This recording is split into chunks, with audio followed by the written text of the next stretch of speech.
look like for you? Is that a fear of yours? How do you do that? Well, again, the number one thing is love God. This is hilarious. You ready for this one? When you love God well, by default, you start loving others and it irritates you. All right, let me say that one more time. There's been times in my life where the more I love God, I start loving my enemies and I'm frustrated that I'm loving them well. You're looking at me like I'm crazy. It's true. There was one time where this person had irritated me for like years, and everywhere I went, he was my boss. Literally. Everywhere I went, he was my boss. And I'm like, I can't get away from this person.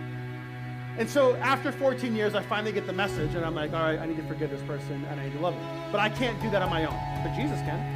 And so I started just going through, and I'm like, God, I forgive them because I don't want to, but I'm choosing to. If you don't know about that, read the end of Matthew 18.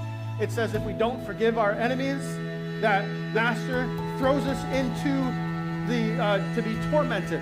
Literally, that's what it says. So not forgiving people is literally, we're throwing ourselves and allowing us to be tormented by our own unforgiveness.